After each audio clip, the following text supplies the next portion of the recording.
우리 하나님 아버지께서 우리 2025년 새해 시작하면서 이렇게 귀한 하나님의 말씀의 잔치를 허락하신 것 너무나 감사합니다.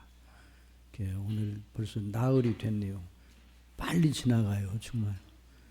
세월이 살같이 지나간다고 그랬는데 벌써 이제 1월 1일이 바로 어제 같은데 벌써 열흘이 지나갔습니다.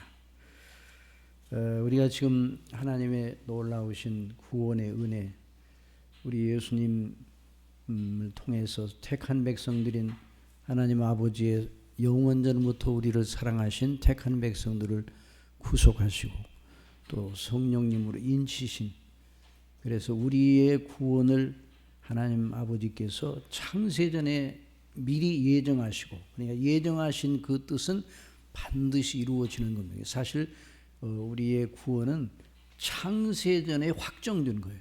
여러분 믿습니까? 그래서 창세전에 확정이 되고 또 예수님께서 이 땅에 오셔서 그 구속을 완성하셨죠. 십자가에서 죽으시고 다시 사실 때 저와 여러분의 구원은 이미 확정이 된 거예요. 사실은 오순절 성령께서 이 땅에 오셨을 때 또 우리의 구원이 확정이 된 거예요.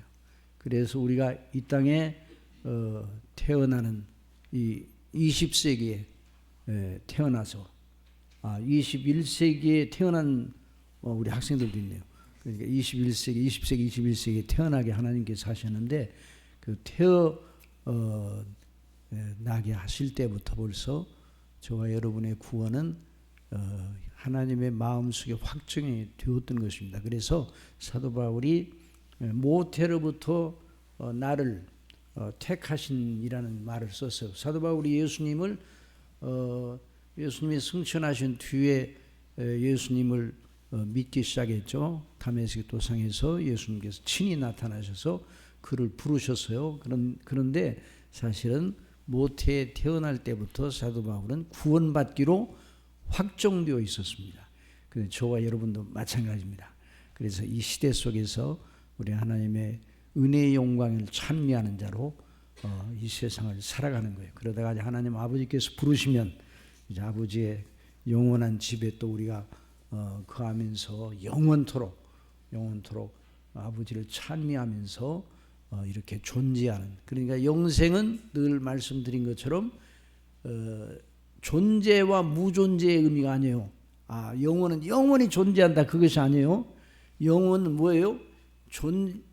지옥에 있는 사람들도 존재합니까? 존재하지 않습니다. 존재하는 거예요. 가룟 유다는 지금 존재해요, 존재하지 않아요? 존재하는 거예요. 그러니까 그 사람이 있다 없다의 문제가 아니라, 영혼이 있다 없다의 문제가 아니라 어떤 상태로 하나님과 어떤 관계로, 믿지 아니하는 사람들도 여전히 하나님과의 관계 아래 있어요. 만물이 다 하나님의 그 간섭하시는 그분의 통치 아래, 섭리 아래 있어요. 그분의 손 안에 있어요. 그러니까 믿지 아니하는 사람들도, 지옥에 있는 사람들도 하나님과 무관한 상태에 있는 게 아니에요. 여전히 하나님의 진노 아래 있어요. 진노. 그러니까 하나님과 그 온전한 화평 관계, 또 생명의 관계를 가진 사람이 바로 영생 얻은 사람이에요. 그래서 멸망을 받는다는 것은 없어지는 것을 말하는 것이 아니에요. 그래 우리가 이 땅에서 영생을 얻고 성령의 인도하심을 따라서 우리가 살아가는 것이죠. 그래서 우리가 그 비밀을 이번에 말씀을 통해서 배우게 하신 우리 아버지께 감사드리며, 시간마다 역사하시는 성령님, 또 우리 속에서 늘 대속의 은혜의 영광을 생각할 때 우리 예수님의 구속의 은혜가 너무나 놀랍고 감사하지 않습니까?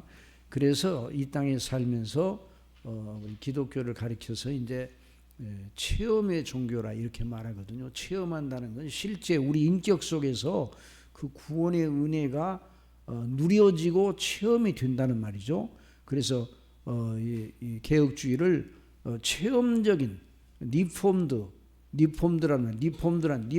개혁주의적인 리폼드 앤 그 익스퍼리언스, 그 경험적, 체험적 그런 신앙이다 이렇게 말하는 거예요. 그래서 예수 그리스도를 믿는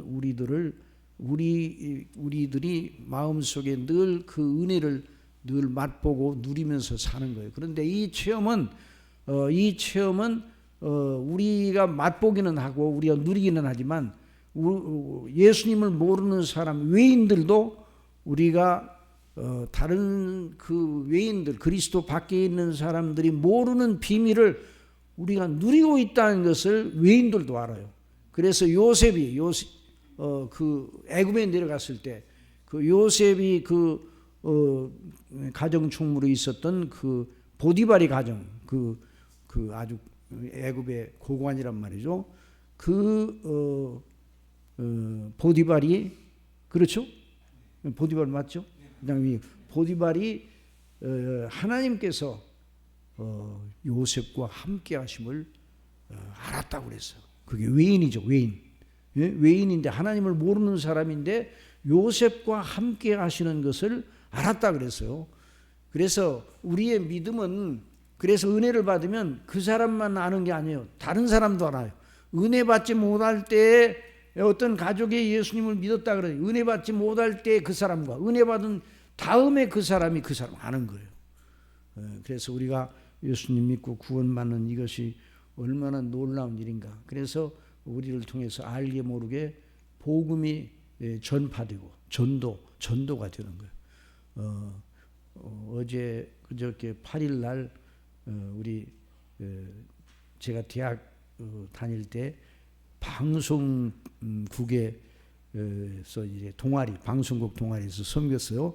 그리고 방송국 동아리에 이제 함께 섬기던 그런 사람들이 함께 모였어. 5사람이 모였는데 여러분 이계진 아나운서 여러분 아시죠? 이계진 아나운서가 우리 1년 선배요. 같이 섬겼어요.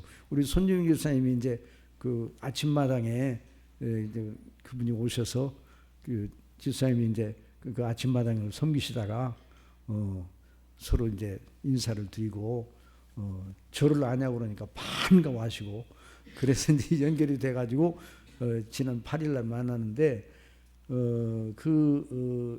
이계진 아나운서 그분은 일반적으로 보면 굉장히 착하신 분이에요. 근데 아직 예수님을 믿지 아니하는 분이에요. 그런데 근실하신 분이에요. 아주 일반적으로 보면. 그런데 제가 이제 말씀드리려고 하는 건 그분이 국회의원까지 해서 국회의원 했는데 국회의원을 8년 동안 하셨나요? 네, 8년인가 4년인가 확실히 모르겠는데 국회의원을 하면 재산이 늘어가겠어요? 줄어들겠어요? 안 해봐서 몰라요. 대부분 국회의원을 하면 재산이 왜 늘어나는지 잘 모르겠어요. 그런데 늘어나는데 그 양반은 노후를 대비해 가지고 영등포에 있는 아파트가 한 채 있었는데 그 국회의원 하면서 그 아파트를 팔았답니다. 그러니까 정직하게 하니까 아파트를 팔아서 그 선거구 구민들 올라오면 대접을 하고 그렇게 하신 분이에요. 그래서 내가 이제 지난번에 참 선배님 같은 분이 정치를 하셔야 되는데 오늘날 우리나라가 참 어려운 상황이 있는데 그러면서 이제 함께 거기는 우리 이제 동년배와 또 선배들 함께 만나서 웃고 그랬는데 그분이 이제 말씀하시는 가운데 그 의원 보좌관 있잖아요. 보좌관. 국회의원 보좌관. 그 국회의원 보좌관 한 사람이 있었는데 그분이 아들처럼 아끼는 정말 신뢰하는 보좌관이 한 사람이 있었대요. 서울대학을 나오고 의원 보좌관이에요. 그런데 이 보좌관은 정말 성실하고 무슨 일을 맡겨도 믿고 행할 만한 그 사람인데 근데 그 사람은 사무실에 그 의원 보좌관 사무실에 있을 때 의원실에 있을 때 시간만 나면 성경을 읽어. 시간만 나면. 그러니까 이제 동료들이 아유 자네는 그래 시간만 나면 뭘 그렇게 날마다 보니까 성경. 시간만 나면 성경 읽어. 그리고 무슨 일을 맡으면 성심을 다해서 해요. 그래서 그 그 이계진 그 국회의원이 아들처럼 여겼다고 그러더라고요. 그렇게 신뢰를 해서 이 사람은 신뢰할 만한 사람이다. 그런데 이제 몇 년 전에 아마 오래되지 않는가 봐요. 그냥 국회의원 한 다음에 이제 오래전에 그 일이죠. 그 보좌관이 찾아왔어요. 찾아와서 총신대학 신대원에 가려고 그러는데 추천서를 하나 써달라고 그러더래요. 추천서를. 그래서 나는 아직 예수님을 안 믿는 사람인데, 이제 자신 이제 불교인이라고, 난 불교인인데 내 추천서가 의미가 있을까? 그랬더니 아마 그 총신 신대원에 이렇게 시험을 통해 가지고 이제 합격을 해서 들어가는 그런 케이스도 있지만, 변호사나 의사나 전문직에 종사하시다가 또는 선교사로 나가려고 하는 그런 분들 가운데 이제 특별 전형이 있어요. 그건 추천서로만 가지고 하는가 봐요. 그래서 그 이제 의원 보좌관 그분이 의원님이 저를 본대로 느낀 대로만 써주세요. 절대로 더하지도 말고, 그 빼지도 말고. 그러니까 사람이 그렇게 말하기도 그렇게 힘든 거예요. 그렇죠? 그런데 옆에서 오랫동안 이렇게 모시고 계시던 상관에게 그 목사님도 아니고 예수님을 안 믿는 그 분인데, 그래서 그걸 써주셨어. 그래서 제가 아마 신학대학 그 교수님들이 그것을 그 추천서를 보고 이 사람은 틀림없이 합격시켜야 되겠다 이런 생각을 했을 거라고. 왜냐하면 외인에게 선한 증거를 가진 사람이에요. 믿지 아니하는 사람이에요. 그러니까 우리가 예수 그리스도를 믿어 이렇게 구원을 받고 하나님의 성령의 충만함을 이제 이렇게 믿음 생활을 바르게 하면 교회 안에서뿐만 아니라 그 가정을 지키고 또 회사나 직장이나 어디에 가서도 언제나 성령의 인도하심을 따라서 구원받은 자로서 나가니까 믿지 아니하는 사람도 처음에는 예수님 믿는 또 그냥 정말 예수님이가 왔구만 이렇게 말하다가도 몇 년 동안 그 사람을 겪어보면서 사람과의 관계 속에서도 주님의 이름을 드러내는 사람이 되니까 선한 외인에게 칭찬받는. 그래서 초대교회 그리스도인들이 외인들에게 칭찬, 물론 이제 박해도 했어요. 당국에 의해서 박해를 받기는 했지만 그 외인들에게 칭찬을 받는, 그게 매우 중요한 일이에요. 그래서 하나님께 영광을 돌렸어. 그래서 너희의 착한 행실을 보고 하늘에 계신 너희 아버지께서 영광을 받게 하라. 그 마태복음 5장에서도 나오잖아요.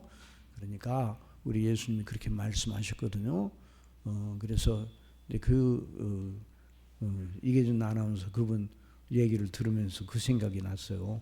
그래서 저와 여러분은 예수 그리스도를 믿어 구원을 받은 사람이니까, 성령의 인치심과 인도하심을 받는 사람이니까 하나님과 우리의 관계가 그리스도 안에서 화평케 되고 하나님이 기뻐하시는 대로 이제 우리가 삶을 용해 나가잖아요. 선한 일. 그러니까 결국 그것이 하나님께 영광이 되고 믿지 않는 사람에게도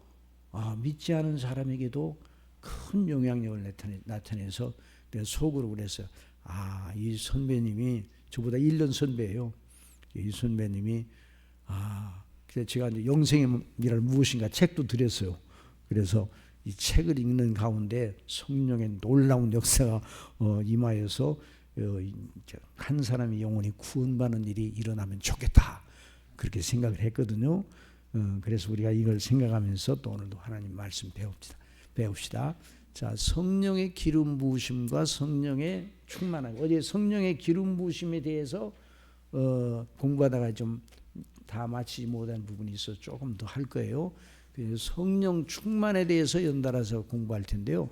자, 성령의 기름 부으심과 성령의 충만함이 같은 한 연장선상에 있어요. 그런데 이제 성령의 기름 부으심은 성령께서 그 사람을 하나님을 위해서 특별하게 구별하셔서 성령께서 그 사람을 주장하시고 가르치시고 필요한 모든 것을 부어주시는, 그래서 그 사람을 성별하시는 성령님의 역사라 이렇게 말한다면, 성령 충만은, 성령의 충만함을 입는다는 말은 우리가 그런 은혜를 받고 그 은혜에 합당하게 그 성령께 전인적으로 복종하는 상태를 말하는 거예요. 성령의 인도하심에 온전히 복종하는 상태가 뭐라고요? 성령 충만한 상태예요.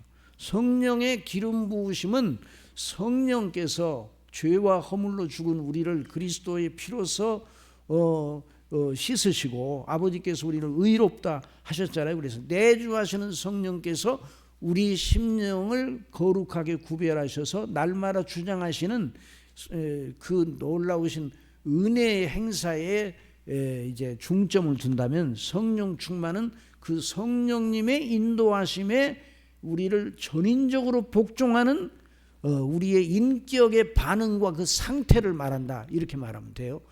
그래서 이제 오늘 그거에 대해서 이제 공부를 할 거예요. 시간이 되는 대로. 자, 그래서 우리가 어제 공부하던 가운데요, 우리가 이제 구약 시대의 기름 부으심에 대해서 이제 간략하게 공부를 한 다음에 이제 좀 넘어가겠습니다. 자, 우리 어제 가운데서 7면 보면 구약에서의 기름 부으심이 나와요. 그 구약에서의 기름 부으심 7면, 어제 여러분들이 나눠진 거기 보면 7면에 구약에서의 기름 부으심.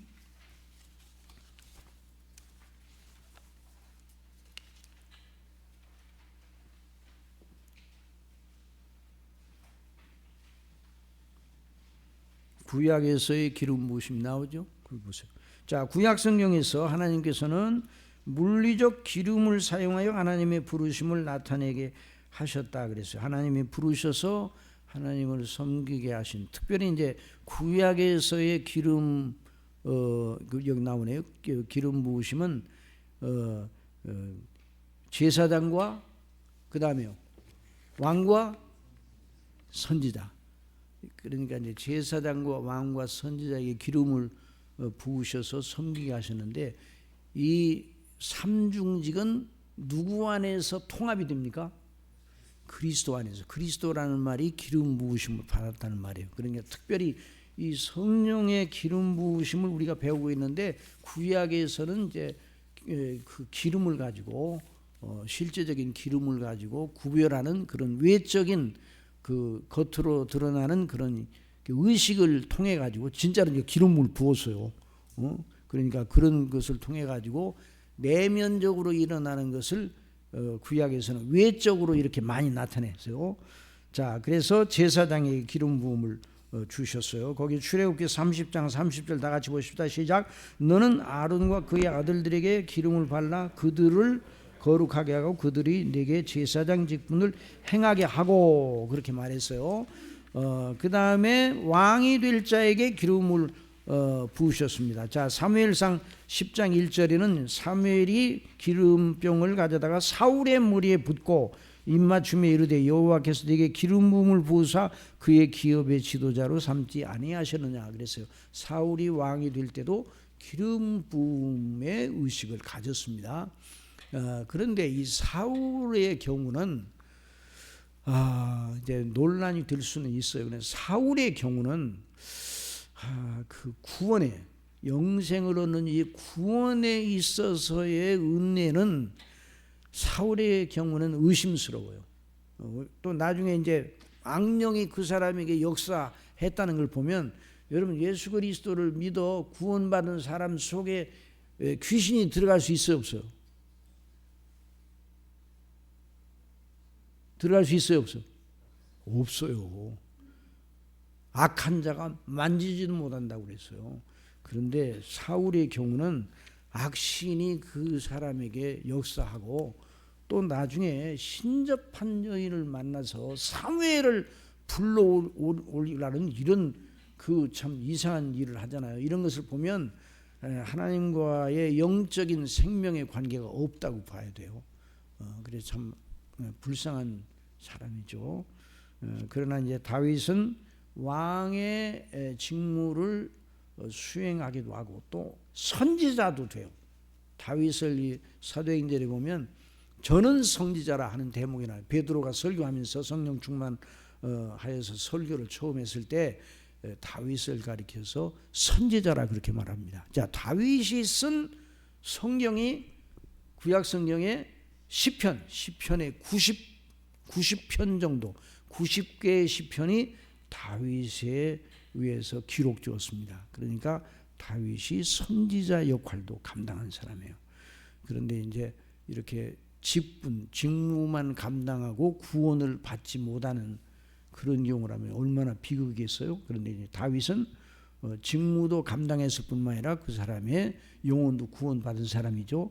자, 그래서 우리가 이제 이런 놀라운 은혜를 또 여기서 발견하게 됩니다. 그 다음에 선지자로서의 기름 부음을 받았다고 그랬어요. 자, 거기 선지자로서 기름 부으심, 엘리야는 엘리사를 선지자로 세우기 위하여 기름 부음을 명령받았다고 그랬어요. 다 같이 읽어보세요. 시작. 너는 또 님시의 아들 예후에게 기름을 부어 이스라엘 왕이 되게 하고 또 아벨 무라사밧의 아들 엘리사의 기름을 부어 너를 대신하여 선지자가 되게 하라. 그래, 엘리사가 기름 부음을 받았어요. 자, 이 모든 기름 부음은 메시아 그리스도 기름 부음을 받은 자이신 예수 그리스도를 예표하며, 그러니까 예수님이 예수 그리스도, 그러니까 그리스도는 예수님의 이름은 아니에요.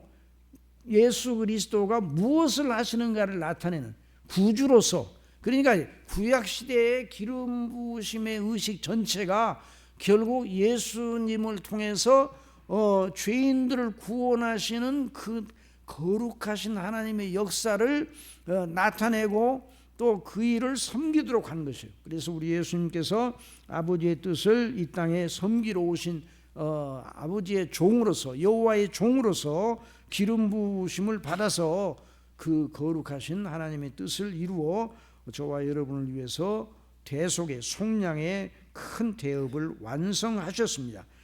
그래서 하나님의 계획이 예수님 안에서 완성될 것을 보여주는 예표이기도 했습니다. 구약시대에. 자, 그래서 신약에서의 기름 부으심은 구약의 물리적 기름 부으심이, 자, 구약의 물리적 실제 기름을 가지고 부었어요. 머리에다가. 그런 일은 이제 신약에 와서는 안 합니다. 그런데 여전히 구약에서도 이 기름 부음을 이제 이런 예식이 있었는데 그 외적인 예식만 있었던 건 아니에요. 여전히 그 내면적인 영적인 그 은혜도 함께 있기는 했어요. 그러나 이제 신약에 와서는 외적인 이런 기름 부음이 실제 기름 붓는 일은 안 합니다. 그래 예를 들어 안수 집사님 장로님들이 세우심을 받을 때 참기름을 가져와라 그래가지고 참기름을 붓지 않잖아요. 지금 어떻게 해요? 안수하여 주의 종들이 안수하여, 그것도 이제 이미 장립하여 안수를 받아 목사님들이나 장로님들이 안수를 받은 주의 종들이잖아요. 그래서 그들의 머리에 손을 얹고 그 기름 부으심을 받은 종들이 머리에 손을 얹고 기도할 때 성령께서 그 사람들을 그 직무를 위한 그 거룩한 구별하심을 주시고, 또 이 안수할 때 어떤 역사가 일어나는가? 그 디모데가 그렇죠. 디모데가 장로회에서 안수 받을 때 내가 받은 은사를 기억하라 그랬어요.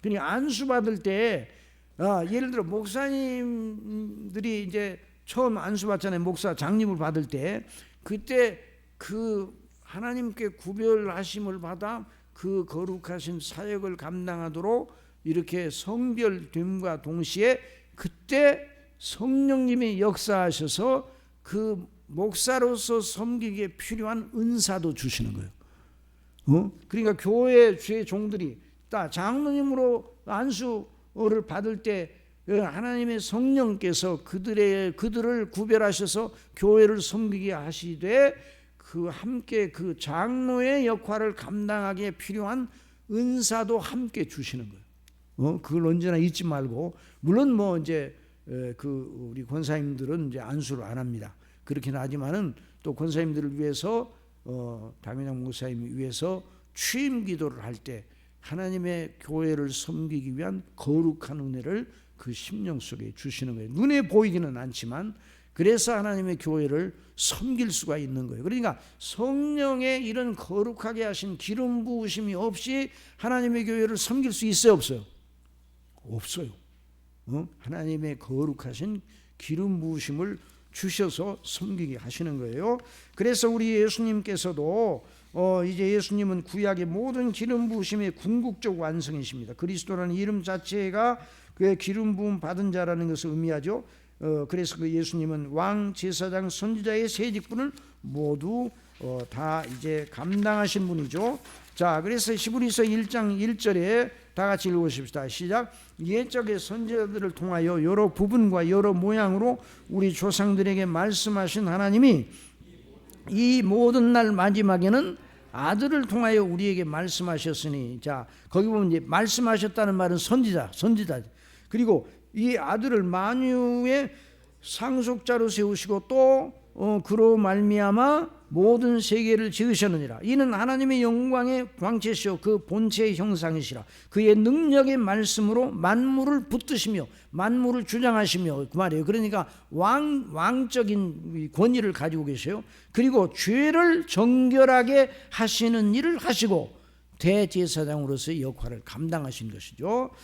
높은 곳에 계신 지극히 크신 이의 우편에 앉으셨느니라. 그러니까 예수님께서는 하나님의 나라를 다스리는 왕이십니다.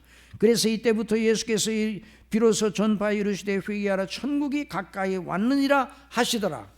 그가 우리를 흑암의 권세에서 건져내서 그의 사랑의 아들의 나라로 옮기셨느니라. 그러니까 하나님의 나라, 킹덤 오브 갓, 하나님의 나라, 하나님의 왕국은 곧 예수 그리스도, 하나님의 아들 예수 그리스도의 왕국이기도 합니다. 그래서 그 하나님 나라를 그의 사랑의 아들의 나라라고 표기를 하였습니다. 그분은 십자가에서 단번에 완전한 제사를 드리심으로 중보자 역할을 완성하셨습니다. 자, 우리 예수님께서 어떤 제물을 가지고 하나님께 제사를 드리셨어요? 구약 시대는 동물의 피를 가지고 이제 제사를 드렸죠. 그래서 우리 예수님이 제사를 드리셨어요. 누구 피를 가지고 제사를 드리셨어요? 당신 자신의 피를 가지고. 그래서 예수님은 희생 제물이기도 하시고 그 희생 제물을 가지고 하나님 앞에 나아가 제사를 드리는 대제사장이시기도 하십니다. 그래서 우리 히브리서 7장 27절 시작. 그는 저 대제사장들이 먼저 자기 죄를 위하고 다음에 백성의 죄를 위하여 날마다 제사 드리는 것과 같이 할 필요가 없으니 이는 그가 단번에 자기를 드려 이루셨음이라. 그분은 하나님의 말씀을 온전히 선포하셨고 그분 자신이 말씀이시다면, 그래서 말씀이 육신이 되어 우리 가운데 거하시며 우리가 그의 영광을 보니 아버지의 독생자의 영광이요 은혜와 진리가 충만하더라. 본래 하나님을 본 사람이 없을 때 아버지 품속에는 독생하신 하나님이 나타내셨느니라. 그래서 우리 예수님께서는 그 놀라우신 구원의 대사, 구속의 큰 대업을 이루시기 위해서 성령의 기름 부으심을 받게 됩니다. 예수님은 죄가 없으시나 세례를 받으심으로 의를 이루셨고 공생의 시작을 알리셨습니다. 그때 성령께서 예수님께 임하시어 기름을 부으셨습니다. 자, 거기 마태복음 3장 16절, 자, 다 같이 읽읍시다. 예수께서 세례를 받으시고 곧 물에서 올라오실 때 하늘이 열리고 하나님의 성령이 비둘기같이 내려 자기 위에 임하심을 보시더니 하늘로부터 소리가 있어 말씀하시되 이는 내 사랑하는 아들이요 내 기뻐하는 자라 하시느니라. 이는 구주로서의 그분의 공생의 사역을 시작을 알리는 대관식과 같은 일이었습니다. 그 후 예수님의 모든 사역은 전부 성령의 능력을 통해 이루어졌습니다. 예수님의 하나님 되심을 드러내시는 계시의 여러 사건들이 복음서에 퍼져 있습니다. 그러면서도 사람으로서 예수님께서는 구주의 사명을 위하여 구약의 기름 부으심이 상징하는 대로 성령의 권능에 의존하셨습니다. 주의 성령이 내게 임하셨으니 이는 가난한 자에게 복음을 전하게 하시려고 내게 기름을 부으시고, 누구에 관해서 말씀하셔요? 예수님께서 나를 보내사 포로된 자에게 자유를, 눈먼 자에게 다시 보게 함을 전파하여 눌린 자를 자유롭게 하고 주의 은혜의 해를 전파하게 하려 하심이라 하였더라. 그래서요, 그러니까 우리 주님의 이 성령의 기름 부으심을 통해서, 그러니까 우리 예수님께서 하나님이시면서 사람이시는데 이 거룩한 구속의 대업을 완성하시는 전 과정에서 성령께서 기름 부으심이 함께 하였다 그 말이죠. 그런 다음에 이제 오순절 성령 강림과 기름 부으심. 자, 오순절 성령의 기름 강림과 기름 부으심은 교회를 향한 것입니다. 뭐를 향한 것이라고요? 교회와 그리스도의 몸에 지체드린 각 성도들, 택한 백성 각 성도들에게 주시기, 기름 부음을 주시기 위해서 성령께서 임하신 것이죠.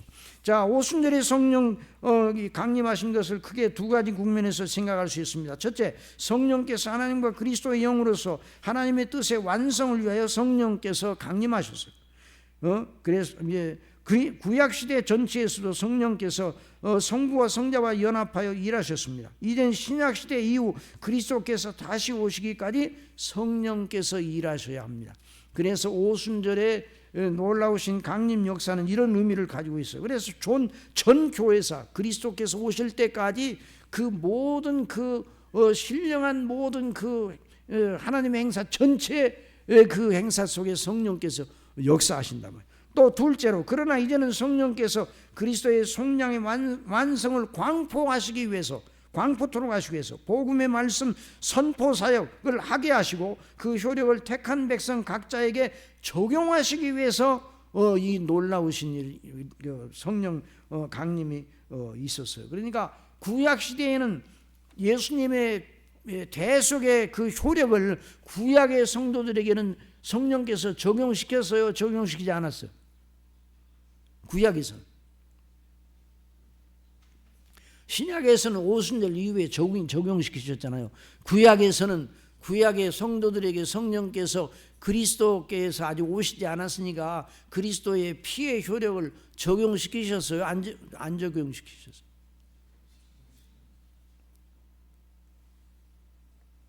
좀 어렵죠? 좀 어렵죠? 그럼 이제 그럼 구약 시대 백성들은 구원 받았다고 그랬어요? 안 받았다고 그랬어요? 누구를 믿고 구원 받았어요? 예? 하나님과 하나님의 약속을 믿음으로 구원 받았다. 이렇게 이제 구약적으로만 보면 대답이 되는데, 하나님의 약속의 중심이 누구에 관한 약속이에요? 그리스도에 대한 약속. 그러니까 구약 시대 백성들도 성령께서 역사하셔서 예수님이 이루실 대속의 효력을 미리 적용시켜 주셔요. 아시겠어요? 그런데 이제 구약의 성령님의 역사와 신약의 각 성도들에게 주시는 성령님의 역사에 차이가 있는데 분량에서 차이가 나요. 또 양식에서 약간 차이가 나요. 신약에 있는 신약 시대 이후에 성령께서 성도들과 구약 시대의 성도들과 함께 하셨는데, 이 신약 시대에는 내주하심으로 나타나요. 너희 안에 계시기 있습니다 그랬죠. 너희 안에 항상 계시겠다. 구약 시대의 백성들과도 여전히 성령께서 함께 계시고 그들의 필요한 은혜를 주셨어요. 그래서 다윗이 범죄한 다음에 회개할 때 내게서 성령을 거두어 가지 마소서 이렇게 탄원을 하였어요. 그러니까 구약 시대 백성들도 성령님이 아니고는 하나님을 제대로 섬길 수 없고 믿을 수 없다는 것을 배웠어요. 그래서 성령의 역사가 있었는데, 신약 시대에는 이제 그래서 우리 예수님께서 뭐라고 말씀하시는 거 아니? 세례 요한을 보고 여자가 낳은 자 중에 가장 큰 자가 세례 요한이라고 그랬어요. 그러나 천국에서는 가장 작은 자라도 저보다 큰이라 그랬어요. 그러니까 세례 요한이 구원은 받았으면 못 받았어요? 이건 구원 문제를 말하는 게 아니에요. 자, 세례 요한은 구약 시대에 속한 사람입니까? 신약 시대에 속한 사람입니까? 세례 요한은 엄격한 의미에서 구약과 신약이 이게 오버랩되는 이렇게 겹쳐지는 그 시대에 있기는 하지만 경륜적으로는 구약의 경륜 속에서 하나님께 은혜를 받고 하나님을 섬긴 사람이라 그렇게 말할 수 있어요. 세례 요한이 왜 큰 자냐? 근데 세례 요한이 그 예수님이 하시는 일을 볼 때 옥중에서 조금 마음이 조금 마음이 좀 약해졌는지 제자들을 보내서 당신입니까? 아니면 다른 일을 우리가 기다려야겠습니까? 이렇게 가서 여쭤보고 오라고 그랬어요. 그리고 우리 예수님이 그 온 자들에게 죽은 자가 살아나고 여러 가지 그 이적과 권능의 행사를 가서 그대로 가서 말하라고 그랬어요. 그 말은 무슨 말이냐니 예수님이 오시면 그와 같은 표적, 그리스도가 오시면 그와 같은 표적이 나타날 것이라는 것을 이사야서를 통해서 말씀해 주셨거든요. 그러니까 내가 바로 그다 이렇게 말씀하지 아니하시고 성경이 이루어졌다는 걸 가서 세례 요한에게 말하라 그랬어요. 그러니까 세례 요한은 어떤 역할을 해서 주의 오실 길을 예비하는, 주의 오실 길을 예비하는 그런 역할을 했어요. 그래서 세례 요한의 그 역할을 완성하시고 그 사명을 완성하시고 난 다음에 하나님께서 부르신 거예요. 자, 그런데 그래서 그 예수님께서 그 세례 요한을 보고 여자가 낳은 자 중에 가장 큰 자라고 그랬어요. 왜 가장 큰 자라고 그러는 거니? 예수님을 아는 빛이 구약 시대의 성도들 중에서 예수님을 아는 빛이 제일 많이 부어진 자가 누구예요? 세례 요한이에요. 아시겠어요? 자, 다윗도 예수님을 알았어요, 몰랐어요? 자, 다윗의 시편 11편에 있는 말씀을 얼른 찾아보세요. 시편 11편 가면서 그 11 가만있어 봐요. 내가 기억을 잘못하고 있는가? 111편. 응? 주께서 내 주에게 이르시되 그 말씀이죠. 110편. 자, 110편. 자, 거기 한번 110편 보세요. 자, 그 1절부터 보세요. 시작. 여호와께서 내 주에게 말씀하시기를 내가 네 원수들로 네 발판이 되게 하기까지 너는 내 오른쪽에 앉아 있으라 하셨도다. 그럴 때 여기서 여호와께서는 성부 하나님이에요. 그 다음에 내 주에게 누구예요? 내 주에게 말씀하시기를 내가 네 원수들로 네 발판이 되게 하기까지 너는 내 오른쪽에 앉아 있으라 하셨도다. 여기서 내 주는 누구세요? 예수 그리스도를 말하는. 그러니까 다윗이 예수 그리스도를 바라보고 있었어요. 응? 이런 놀라운 은혜를 받았어요. 그런데 다윗이 그리스도를 아는 지식이 다윗이 충만하였지만 그 분량에 있어서는 누구를 감당하지 못했는가? 세례 요한을 감당하지 못했어요. 다윗은 멀리서, 아브라함은 더 멀리서 나를 보고 나의 때 될 것을 보고 즐거워했다고 그랬죠. 그런데 다윗은 더 가까이, 그리고 시대적으로, 그리고 이사야는 더 가까이. 그래 이사야서를 가면 이사야 53장은 구약의 복음서라고 할 정도로 예수님이 십자가에서 그 우리의 모든 허물과 죄를 지시고 십자가에 못 박혀 죽으시는 그것을 아주 소상하게, 그러니까 더 많은 계시의 분량, 이걸 이제 신학적으로 계시의 진전성이라고 해요. 계시의 진전성. 이제 시대가 지나 예수님이 오실 때가 가까이 올수록 계시의 분량을 더 많이 보여주셨어요. 그런데 세례 요한은 예수님의 면전에서 세례 요한은 예수님의 면전에서 세상 죄를 지고 가는 하나님의 어린 양이로다. 이런 놀라운 지각이 세례 요한에게서 스스로 나온 것이 아니라 하나님께서 성령께서 누구에게 임하시든지 그인 줄 알라고 계시를 주셨어요. 그래서 성령께서 예수님 위에 강림하시는 것을 보고 이분이 바로 메시아시구나 하는 걸 알고 세상 죄를 지고 온 하나님의 어린 양이라고 대답을 외쳤어요. 그러니까 세례 요한이 그 예수님 그리스도에 대해서 아는 빛의 분량이 구약의 모든 경륜 속에 있는 어떤 사람들보다 최고로 많았다 이 말이에요. 그러나 천국에서는 가장 작은 자라도, 이 말은 무슨 말이에요? 신약시대 이후에 예수님을 믿는 사람은 세례 요한이 받은 빛의 분량보다 더 많다고 말해요. 그러니까 질문을 던지겠습니다. 세례 요한이 더 많은 빛을 받았어요? 예수님을 아는 빛을 더 많이 받았어요? 여러분이 더 많이 받았어요? 여러분이 더 많이 받았어요. 아시겠어요? 그래서 성령의 감동 거듭나게 하시는 놀라운 은혜를 받은 사람은 예수님이 정말 구주실까 아니면 다른 일을 기다려야 할까, 여기까지는 안 가. 아무리 믿음이 약해져도. 왜냐하면 그 속에 누가 계세요? 성령의 내주하심이 계세요. 성령의 기름 부으심이 계세요. 그래서 넘어지고 어떤 데는 세상이 잘 되면 마음이 둔해지고 그러다 보니까 예수님에 대한 생각을 많이 못할 때는 있기는 하지만, 예수님이 나의 구주시라는 이 놀라운 사실은 그것만은 없어지지 않아. 그러면서 정말 하나님이 살아계실까? 정말 예수님이 내 주가 될까 안 될까? 이런 데까지 가지는 않아요. 물론 사단이 막 그냥 그 사람을 흔들어대 가지고 그 의심을 집어넣으려고 여러 가지 시도를 하기는 해요.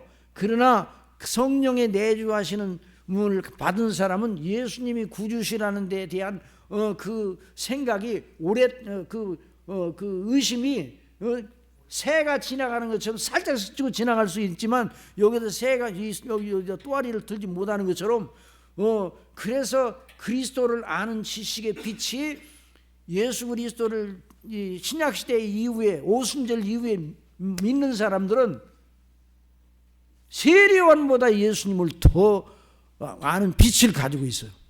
그러니까 왜? 내주하시기 때문에. 아시겠죠? 자, 그걸 생각하면서. 그래서 오순절 성령님의 역사로 이와 같은 일이 일어나게 되었습니다. 아이고, 이거 상당히 이제 분량이 많네. 그래도 자, 저 밑에 보세요. 마태복음 16장 15절. 이르시되 너희는 나를 누구라 하느냐. 자, 시몬 베드로가 대답하여 이르되 주는 계신 그리스도시요 살아계신 하나님의 아들이시니라. 예수께서 대답하여 이르시되 바요나 시몬아, 내가 복이 있도다. 이를 내게 알게 한 이는 누구라고 그랬어? 혈육이 아니요 하늘에 계신 내 아버지시니라. 그러니까 내 아버지께서, 하나님 아버지께서 알게 하신, 누구를 통해서 알게 하셨다고요? 성령님을 통해서 알게 하신 거예요. 또 내게 이르노니 너는 베드로라. 내가 이 반석 위에 내 교회를 세우리니 음부의 권세가 이기지 못하리라. 자, 예수님이 내 교회를 세우리라. 누가 세우신다고요? 예수님이 세우셔요. 예수님이 세우시기 위해서 예수님이 죽으셨어요. 예수님이 다시 사셨어요. 이게 내 교회를 세우시려는 그 약속을 지키시기 위해서. 그리고 그 놀라운 예수님이 말씀하신 내 교회를 세우시리라는 이 놀라운 일을 완성하기 위해서 누가 오셨어요? 성령께서 오신 거예요. 성령께서. 자, 그래서 내가 천국 내게 이르니 너는 베드로라. 내가 이 반석에 내 교회를 세우리니 음부의 권세가 이기지 못하리라. 내가 천국 열쇠를 내게 주리니 내가 땅에서 무엇이든지 매면 하늘에서도 매일 것이요 내가 땅에서 무엇이든지 풀면 하늘에서도 풀리리라. 그리고 교회를 향하여 이 말씀을 주셨는데, 그래서 하나님의 성령께서 교회를 통해서 지금도 일하십니다.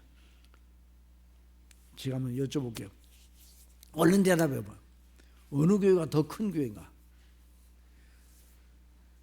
서울에 1000명이 모이는 교회가 있어요. 저 섬에 교회가 다섯 명이요. 할아버지 할머니요. 다 연세가 65세 이상이요. 5분이요. 어느 교회가 커요? 어느 교회가 커요? 그런 질문을 왜 유치하게 하시냐고. 어느 교회가 더 크냐고요? 그럴 때는 똑같다고 빨리 대답을 해야 돼요. 어느 교회가 더 커요? 왜 똑같아요? 성령께서 그 교회에게. 그리스도의 놀라우신 대속의 은혜가 그 성령께서 그 역사하시고 하나님의 임재가 그 교회에, 큰 교회나 작은 교회나, 그러니까 우리 눈에 보이에 교회에 모이는 회중의 그 수로 인해서 교회가 크고 작은 게 아니라 그리스도의 놀라우신 대속의 은혜의 영광이 높이 선양되고 성령의 놀라우신 기름 부으심이 있고 충만한 교회가 영광스러운 크신 하나님의 교회입니다. 여러분 그걸 믿어야 돼요. 자, 그래서 우리 주 예수 그리스도께 내가 이 반석 위에 내 교회를 세우리라 하신 말씀을 이루시기 위해 죽으셨고 다시 사셨고 하늘에 오르셨고 하나님 우편에 계시어 다시 오실 것입니다. 그 말씀을 이루시기 위하여 성령께서 함께 일하시는 거예요. 우리 주님의 내 교회는 성부와 성자와 성령 성삼위일체 하나님의 교회입니다.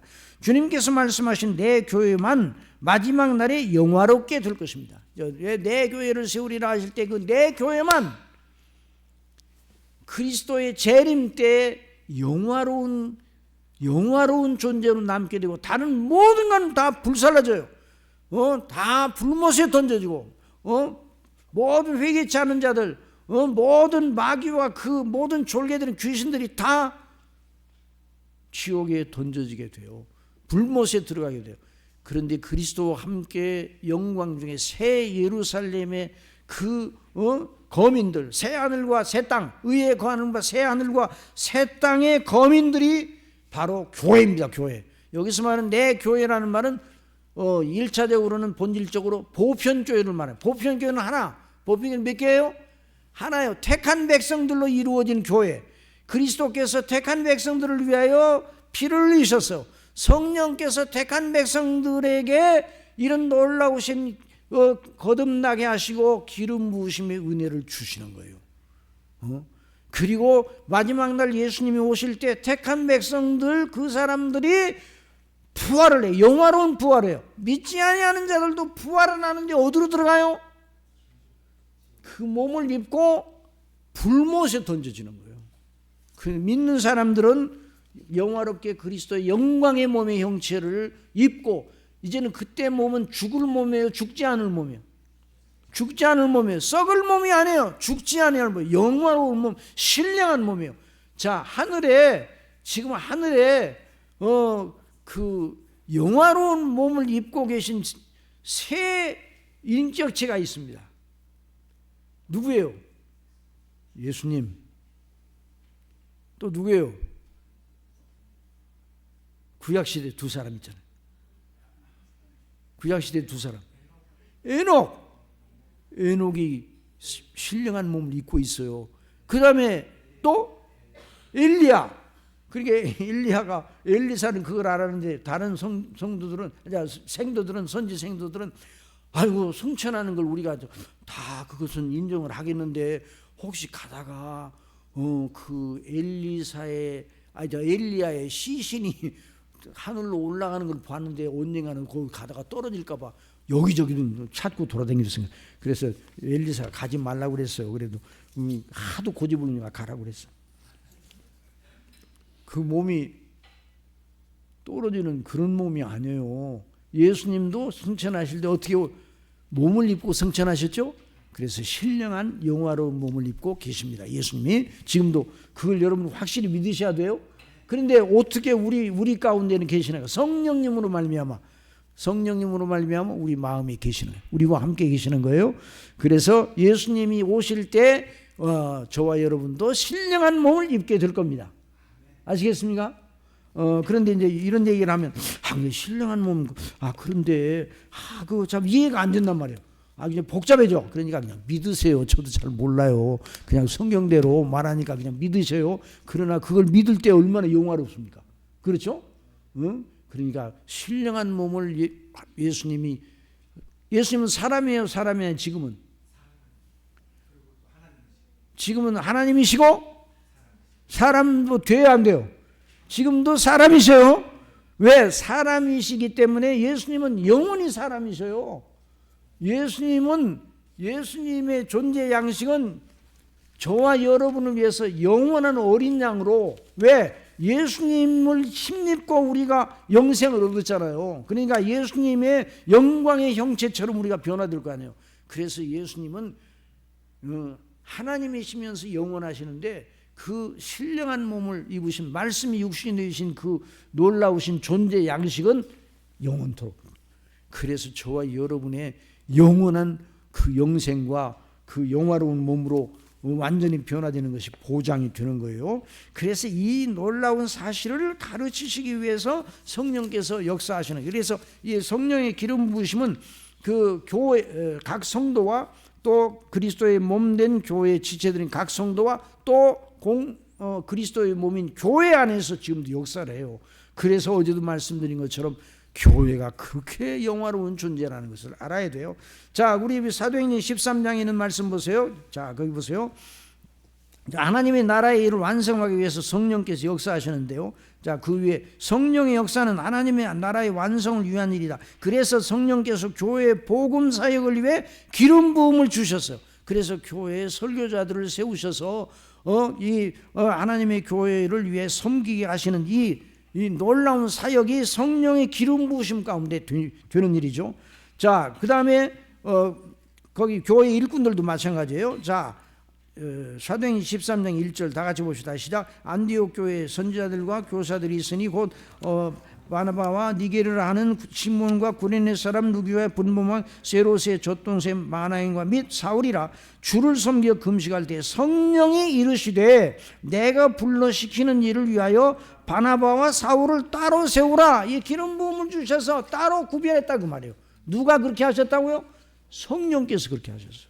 이에 금식하여 기도하며 두 사람에게 안수하여 보내니라. 두 사람이 성령의 보내심을 받아. 누구의 보내심을 받아요?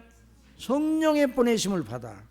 자, 실루기아에서 내려가 거기서 배 타고 구브로에 가서 살람에 이르러 하나님의 말씀을 유대인의 여러 회당에서 전할세 요한을 수행 두셨더라. 그랬어요. 자, 성도와 성령의 기름 부으심. 이제 성령의 충만하심에 대해서 이제 우리가 뒤에서 또 공부를 할 거예요. 그런데 이제 하나의 연장선상이니까 이걸 배워야 이제 성령의 충만에 대해서 더 확실하게 알기 때문에 이걸 자세히 또 배우는 거예요. 모든 성도에게 허락된 은혜, 우리를 구원하시는 하나님의 은혜의 거룩하신 행사를 보는 관점을 두 가지로 나눠볼 수 있습니다. 하나는 현미경적이고 미시적인 관점이요, 하나는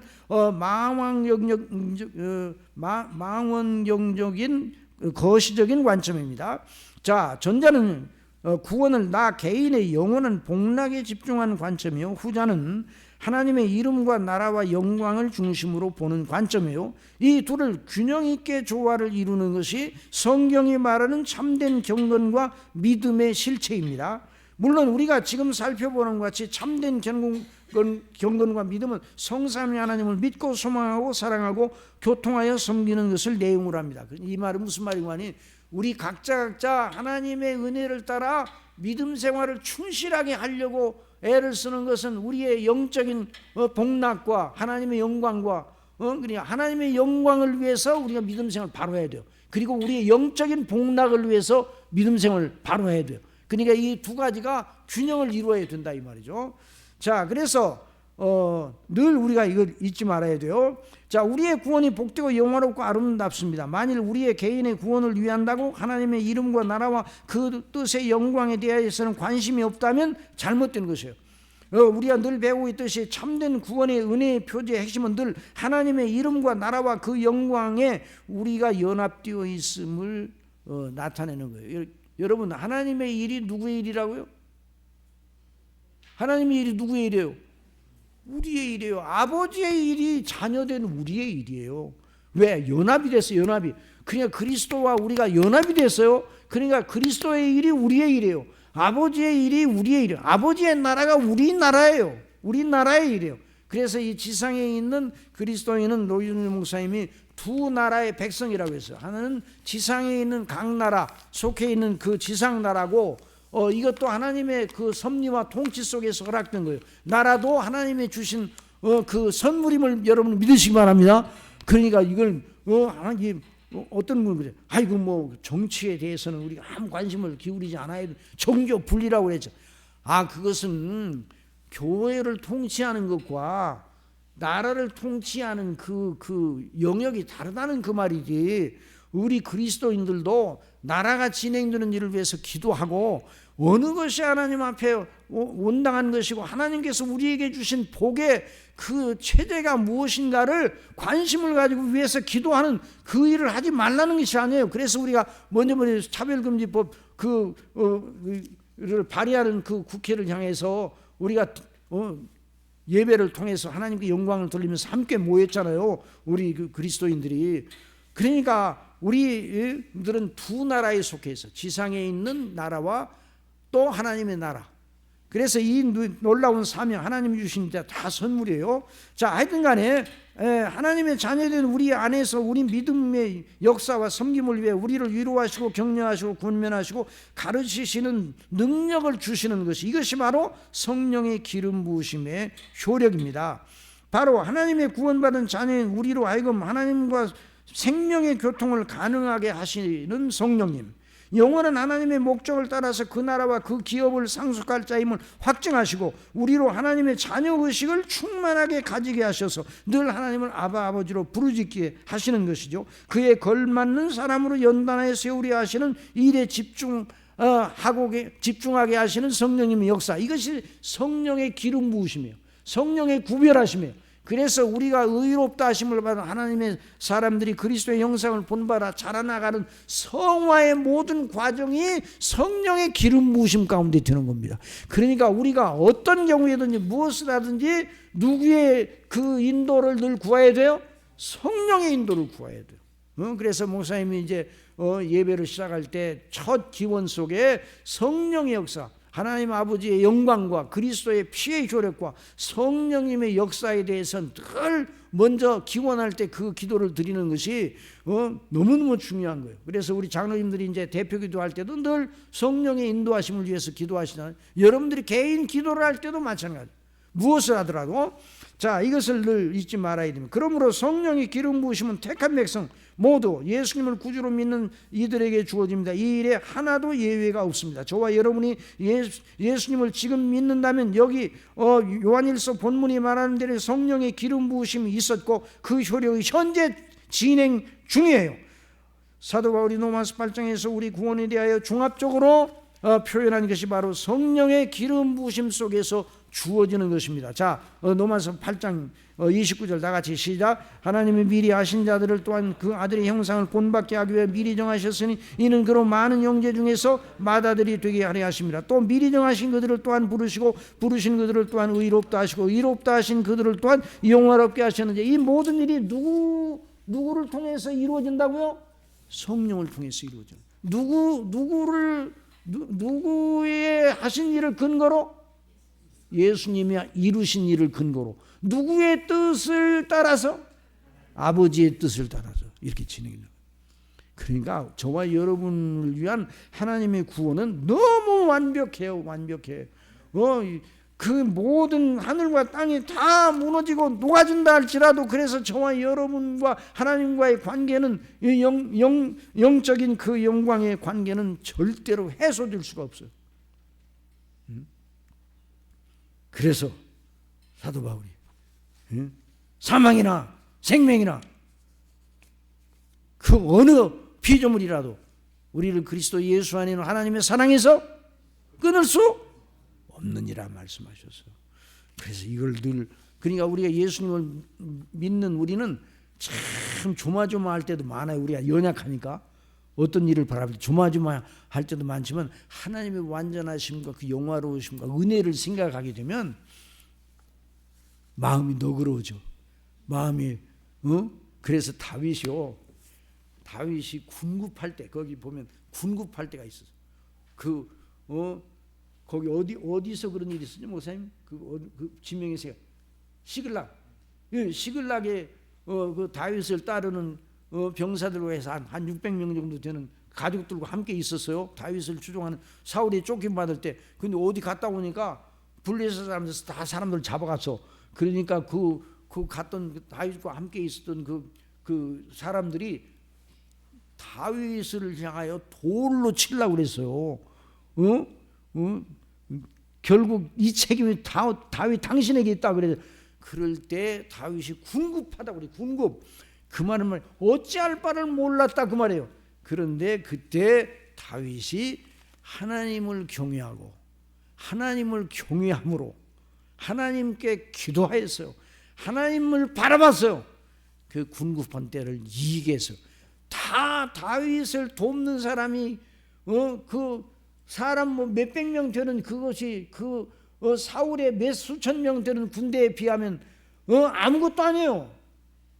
그런데 사울의 군대에 하나님이 함께 계셨습니까? 다윗과 함께 계셨습니다. 다윗과 함께 계셨어요. 그래서 다윗이 군급할 때 하나님을 의지하고 용기를 냈어요. 용기를 냈어요. 그러니까 저와 여러분도 어떤 때는 조마조마하고 뭐 그럴 때 있어요. 그런 날짜는 우리를 구원하신 날 사랑하시고 택하시고 그리스도 예수님이 나를 위하여 십자가에 못 박혀 죽으시고 내 속에서 역사하시는 성령님이 계시다 하는 생각을 하게 되면 어떤 경우라도 다시 일어설 수 있어요. 그래서 저와 여러분의 얼굴을 드시는 하나님을 인하여 기뻐하시기 바랍니다. 날마다 쭉 낙담하게 해서 우리 얼굴을 들어줘. 그걸 잊지 말아야 돼. 자, 얼른 해야 되겠네. 자, 14면으로 가. 어제 14면으로. 자, 거기 보면 그래야 이제 성령 충만에 대해서 이제 아이고 시간이 얼마 안 남았네. 그런데 자, 성령의 기름 부으심과 그 가르침에 대한 오해. 자, 교회사 시대 내내 이 성령의 기름 부으심과 가르치심을 오해하여 많은 이단들이 나타났어요. 자, 다 같이 읽어보세요. 시작. 너희는 주께 받은 바 기름 부음이 너희 안에 거하나니 아무도 너희를 가르칠 필요가 없고 오직 그의 기름 부음이 너희 모든 것을 너희에게 가르치며 또 참되고 거짓이 없이 너희를 가르치니 그대로 주 안에 거하라. 아무도 너희를 가르칠 필요가 없고 오직 그의 기름 부음이 모든 걸 너희에게 가르치며라는 대목을 가지고 따로 떼어 오해하는 사람들이 있어요. 그래서 성령의 역사를 말하며 자기들을 쫓게 하는 이단들이 나오기도 해요. 예? 그러니까 성령의 인도를 받는 우리 말을 들으라.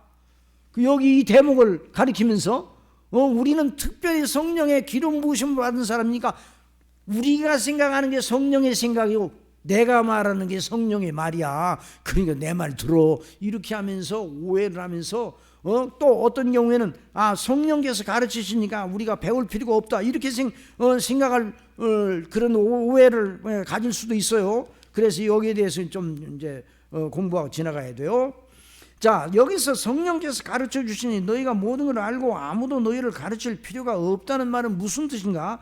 우리로 진리의 복음을 믿고 소망할 지각과 빛을 주시어 배우고 확신한 일에 거하게 하시는 것이 거하게 하시는 일을 성령께서 하신다는 말씀이에요. 그게 사람이 아니라 우리의 심령으로 하여금 하나님을 믿고 의뢰하도록 가르치시는 분이 누구라는 거예요? 성령님이시라는 말이지 말씀을 배울 필요가 없다는 말이 아니에요. 자, 그래서 말씀이 사람한테 배우지 않고 너 혼자 성령의 인도를 받으면 된다. 말씀은 안 배우고 성령의 인도를 받으면 된다. 이러면 안 된다 이 말이죠. 예수님께서 무슨 신비한 방식으로 당신 자신을 증거해 사람들로 믿게 하신 분이 아니셔요. 증인들, 사도들을 세우시어 성경을 풀어. 어떻게 하셨다고요? 성경을 풀어. 언제나 예수님께서도 제자들을 가르치실 때 뭘 풀어? 성경을 풀어 제자들을 가르치셨어요. 예수님이 구약 성경을 풀어 구약 성경에 말하는 자가 바로 나다 이렇게 가르치셨어요. 성령을 풀어 예수님을 증거하셨어요.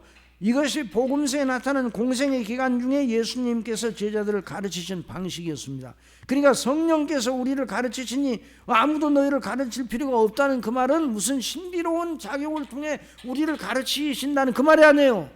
그 말이 아니라 우리로 하여금 그 증거들은 말씀을 믿고 배우고 믿고 행하도록 하는 그 일을 성령께서 가르쳐 주셔서 가능하게 하신다는 그 말이지 말씀을 배우는 일이 필요 없다는 그 말이 아니에요.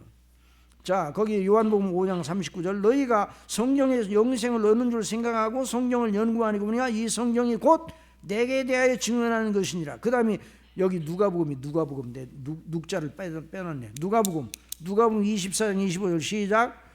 이르시되 미련하고 선지자들이 말한 모든 걸 마음에 더디 믿는 자들이요 그리스도가 이런 고난을 받고 자기의 영광에 들어가야 할 것이 아니냐 하시고 이에 모세와 모든 선지자의 글로 시작하여 모든 성경에 쓴 바 자기에 관한 것을 자세히 설명하시니라. 그 다음에 또 쭉 뒤에 보면 이에 구운 생선 한두 망을 드리니 이건 부활하시기 전에 부활하신 후에요.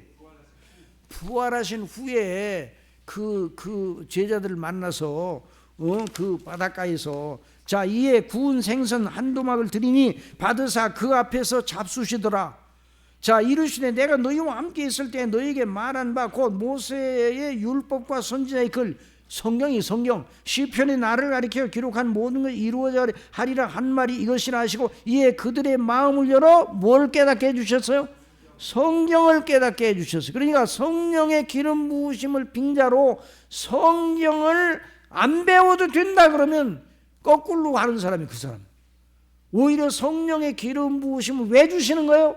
기록된 말씀인 성경을 바르게 배우도록 하고 바르게 믿도록 하기 위해서 성령의 기름 부으심을 주시는 거예요. 자, 그래서 그들의 마음을 열어 성경을 깨닫게 하시고 이와 같이 그리스도가 고난을 받고 제3일에 죽은 자 가운데 살아날 것과 또 그의 이름으로 죄사함을 받게 하는 회개가 예루살렘에서 시작해 모든 족속에 전파될 것이 기록되었으니 늘 성경을 너희는 이 모든 일의 증인이라. 볼지어다 내가 내 아버지께서 약속하신 것을 너희에게 보내리니 너희는 위로부터 능력으로 입혀질 때까지 이 성에 머물라 하시고 이제 그 다음에 사도행전 17장 2절에 성령께서 오신 다음에 사도들이 어떻게 하였는가 보세요. 바울이 자기의 관리대로 그들에게로 들어가서 새 안식일에 뭘 가지고?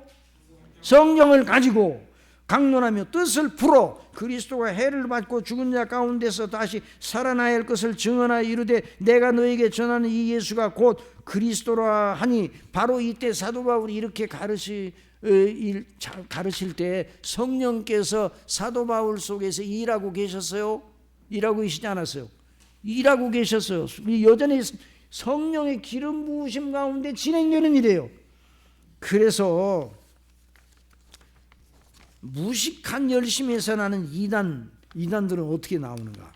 자, 내가 증언하는 그들이 하나님께 열심히 있으나 올바른 지식을 따른 것이 아니라 하나님의 의를 모르고 자기 의를 세우려고 심서 하나님의 의에 복종하지 아니하였느니라. 그리스도는 모든 믿는 자에게 의를 이루기 위하여 율법이 마침이 되시니라. 자, 이게 열심은 있으나 무식하면 안 된다 이 말. 이전 어느 산상개표의 강사 목사가 거기 모인 1000명이 넘는 목사들에게 말했습니다. 산에서 내려가면 여러분이 해야 할 일이 하나 있습니다. 여러분 집에 있는 모든 책들을 다 불태워 버리세요. 오직 성경만 놓고 오직 성령만 의지하여 성경만 읽고 기도하면 됩니다. 옳은 얘기죠? 옳은 얘기예요. 옳은 얘기 아니에요. 정말 무식한 용기야. 큰일 나는 거예요. 영적으로 매우 경건하고 열심히 있는 외침처럼 보여요. 다 책은 다 무시하고 그냥 혼자 성경만 혼자 읽고 성령의 기름 부으심을 받아서 목회하라 이 말이에요. 다른 건 다 다른 기독교 강요 무슨 책 은혜의 방식 로이드 존즈 목사님을 로마서 강의 그런 거 읽지 말고 그냥 성경만 읽으라는 거예요. 그리고 성령의 인도하심을 의존해서 기도만 하고 큰일 나는 거예요. 그렇게 하면 매우 영적으로 경건하고 열심히 있는 외침처럼 보이나 영적인 세계에 대하여 매우 무식한 용기요 성령의 일하심을 모르는 매우 위험한 발언입니다. 거기서 이단이 나오는 거예요. 이 요한일서의 말씀은 교회에 세운 복음 말씀 사역의 지도와 그걸 통하여 역사하시는 성령님의 역사를 부인하는 것이 아니라 존중하며 성령님을 의존하고 사람을 의존하지 말라는 가르침이에요. 그래서 성령께서 사도를 통하여 너희가 처음부터 들은 것 곧 사도의 복음 안에 견고하게 서 있으라고 권고하시는 것입니다. 성경은 성령의 감동으로 기록된 것입니다. 그리고 정통적인 교회의 모든 가르침은 그 성경을 가르치신 성령님의 교훈 체계, 교회 역사를 통하여 정돈된 교리 체계를 가르치는 거예요. 여러분, 성경이 언제 쓰여졌어요? 지금부터 한 1902년 전에 쓰여졌어요. 연대적으로 말하면 이제 요한계시록이 주 한 90년대에 쓰여졌다고 보니까 그렇게 한 다음에 1930-40년 전에 한 이렇게 쓰여졌다. 그 전에 쓰여졌어요. 그 다음에 성경과 같은 계시가 교회사 가운데서 가끔 내리기도 했습니까? 안 했습니까? 성경과 같은 계시가 교회사 시대마다 가끔 내렸어요? 안 내렸어요? 주환이 대답해 봐요. 안 내렸어요? 그럼 교회사 시대 속에서 안 내리고 어떻게 했어요? 교회사 시대에서 뭘 가지고 그 하나님 말씀 증거했어요? 그렇지. 그러면 교회사 시대의 성경만 가지고 증거하게 하시는 하나님의 역사, 성령님께서 역사하셨는데 성령께서 교회사 시대에 기름 부으심을 통해서 가르쳐 주셨어요. 뭘 가르쳐 주셨어요? 성경을 가르쳐 주셨어요. 그래 시대마다 주의 종들을 통해서 성경이 말하는 바가 무엇인가를 가르쳐 주시고 그냥 성령의 가르치심만 있는 것이 아니라 그 성경을 잘못되게 해석하는 이단도 적그리스도도 많았어요. 그래서 교훈들의 그래서 이 어느 것이 바른 교훈인가를 위해서 치열한 싸움이 있어서 교회사 속에서 그 싸움 속에서 성령의 인도하심을 따라 그 하나님의 진리를 깨달은 사람들이 그게 바로 이제 그 설교를 통해서 그 교훈을 통해서 증거돼서 그것이 체계화가 된 것이 바로 교리요. 아시겠어요? 그래서 성령의 기름 부으심을 받는 사람들은 오늘날 반드시 교회사에서 정돈된 교리를 배워야 합니다. 그게 누구의 가르침이라고요? 자, 존 오웬의 기독교 강요는 누가 썼어요? 칼빈이 썼잖아요. 존 칼빈. 그렇죠? 그러나 그렇게 그런 책을 그렇게 교리적인 그런 체계에 있는 책을 쓰도록 그에게 지각을 주신 분이 누구예요? 성령님이세요.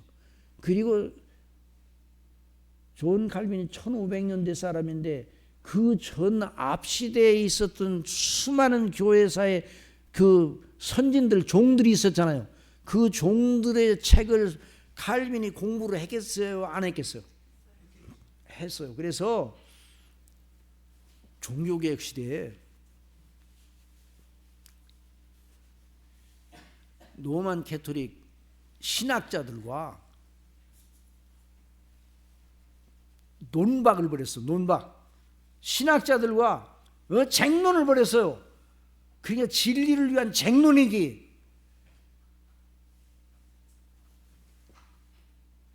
그런데 로만 캐토릭 신학자들이 존 칼빈을 이겨낼 수가 없었어요. 왜? 존 칼빈은 초대 교회 시절에 속사도 교부들, 터툴리안, 이레네오 뭐 이런 사람들 아주 유명한 그런 클레멘트 이런 사람들이 책들을 많이 읽어서 어느 책 몇 장 어디에 그런 게 있다 전부 다 갖다 지적을 하고 어스틴의 책에 몇 장 몇 절에 뭐 있다 그것을 칼빈이 다 와서 공부를 그만큼 했다 이 말이에요. 제시를 하니까 꼼짝을 못했어요. 그러니까 4세기 5세기에 걸쳐 있었던 어거스틴이 그 훌륭한 하나님이 또 세우신 은혜의 신학자잖아요. 그 하나님의 은혜. 그때 어거스틴을 반대하는 펠라기우스 같은 사람이 나타나가지고 어거스틴과 싸우기도 했어요. 영적으로. 그런데 그런 모든 공부를 다 했어요. 그러니까 이 칼빈, 뉴턴과 칼빈은 그 앞전 시대에 하나님의 종들을 통해서 체계화된 그게 바로 체계화된 교리 체계가 누가 가르쳐 주신 거예요? 성령이 가르쳐 주신 거예요. 그래서 오늘날 우리가 설교자가 된다, 신학을 한다는 건 바로 교회사 속에서 정돈된 교리 체계를 배우는 거예요. 그게 바로 성령의 기름 부으심을 따르는 거예요. 그래서 우리 교회에서 증거되는 설교의 방식이 바로 그 교리 체계를 따라 성경을 해석하고 증거하는 거예요. 그래서 오늘날 이와 같은 설교 사역을 통해서 성령의 기름 부으심이 각 성도들 속에서 일어나는 거예요. 그래서 택한 백성들이 거듭나고 그 말씀을 통해 그래서 다시 길리움을 받고 이걸 우리가 잊지 말아야 돼요. 그래서 이 정돈된 교리를 배워, 이게 바로 개혁주의예요. 정통교리를 배우고 가르쳐야 그 속에 성령의 기름 부으심이 여전히 있습니다. 그걸 무시하거나 부인하고 자기들 나름으로 세운 다른 교훈들을 가르치면 그것이 바로 이단이에요. 이단이 뭔가? 이단은 그러니까 역사적인로 정돈된 이 교리 체계를 무시하고 이단이요. 어떤 사람이 이런 사람이 있어요. 2000년 교회사 속에서 깨닫지 못하던 성령의 비밀을 드디어 발견했습니다 라고 하는 사람이 있으면 그 사람이 몇 단이라고요? 그 사람이 몇 단이야? 5단쯤이야. 2단.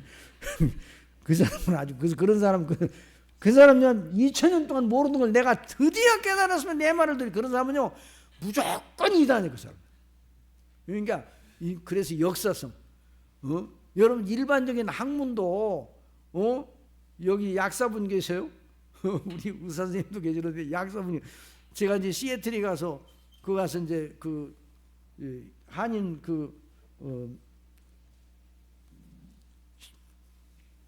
신학생들에게 집중 교육을 할 때 제가 개혁주의 설교학을 가르쳤어요. 그런데 중앙대 약학대학 교수님으로 정년 퇴직한 분이 거기 공부를 하시는 거예요.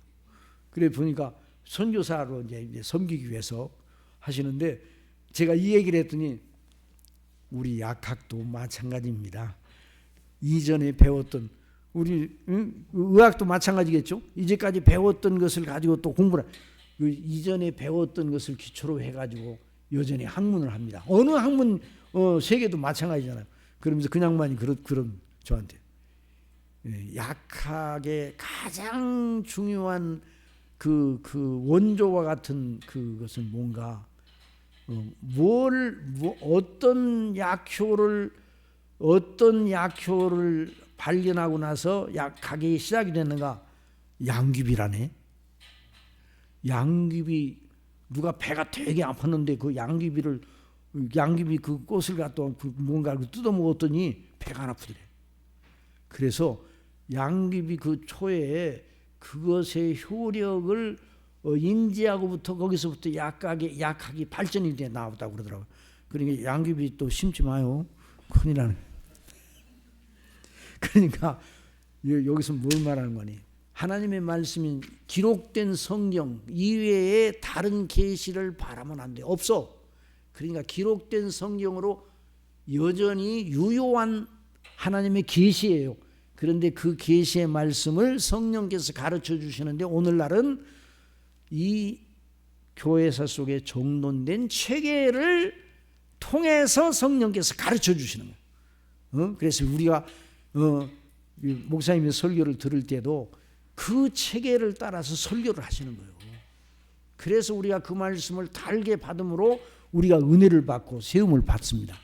여러분 이것을 잊지 마세요. 아이고 시간이 5분밖에 안 남았네.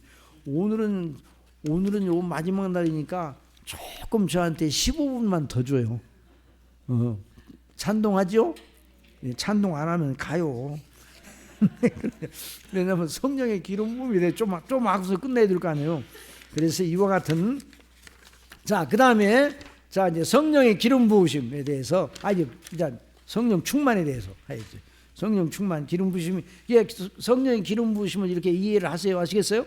예. 그래서 성령 충만한 삶 오늘 4강. 이제 나머지 이제 오늘 다 못한 건 집에 가서 읽어보시고 또 목사님 통해서 계속 또 시간마다 우리가 강론을 하니까 다 연결되는 거예요. 자, 성령의 충만한 삶이라고 그랬어요. 삶. 자, 이제 내용이 많으니까 다 읽지는 못하고 자, 저 여기를 보세요. 자, 삶이라는 건 뭐예요? 자, 먹고 마시고 입고 자고 깨어 일어나 일하고 삶이에요, 삶이 아니에요? 이건 생활이라고 그래요. 생활. 아시겠어요? 삶이라 할 때는 가치의 문제입니다. 가치의 문제. 아시겠어요? 먹고 입고 살고 자고 깨어 일어나 직장이나 일하는 게 생활이에요. 그런데 뭘 위해 그러느냐? 뭘 위해 먹느냐? 뭘 위하여 그 일을 하느냐? 가치에 대한 문제가 바로 삶이에요. 만약에 가치에 대한 문제가 아니라면 돼지가 먹고 자고 일어나고, 돼지도 그러잖아요. 그러니까 돼지의 삶이라고 말해요. 우리가 돼지를 가지고 돼지의 삶, 뭐 개의 삶 이렇게 말합니까? 그렇게 말하지 않아요. 그래서 삶이라고 하는 건 가치의 문제, 가치의 문제. 그래서 예수님께서 너희 보물을 어디에 쌓아놓으라고 그랬어요? 하늘에 쌓아두라 그랬어요. 너희는 먼저 그의 나라와 의를 구하라 그랬어요. 무엇을 먹을까, 무엇을 마실까, 무엇을 입을까 염려하지 말라. 이는 다 이방인들이, 하나님 모르는 사람들이나 그렇게 하는 거야. 너희들은 그 나라와 그 의를 먼저 구하라 그랬어요. 이 먼저라는 말, 우선수의 삶의 우선, 어느 것이 그 사람의 생활을 이끌어 나가는 동력이 되는가입니다. 성령 충만한 삶은 성령의 기름 부으심과 인도하심을 따라 우리를 가르쳐 주시고 우리에게 능력 주시는 그 놀라우신 내주하시는 성령님의 가르치심과 인도하심을 따라 하나님 아버지께 영광을 돌리고 순종하고 그리스도의 대속의 은혜를 힘입어서 날마다 성령께서 우리를 인도하시는 대로 순종하여 나가고 늘 그 가운데 기뻐하는 삶이 성령 충만한 삶이에요. 아시겠습니까? 그것이 바로 그래서 기름 부으심의 연장선에서 하나님의 성령님의 기름 부으심의 은혜에 나를 전인적으로 복종하는 것이 바로 이제 삶이 성령 충만한 삶이에요. 그러니까 자, 성령 충만한 삶, 이 삶은 구원 이전의 문제입니까? 구원 이후의 문제입니까?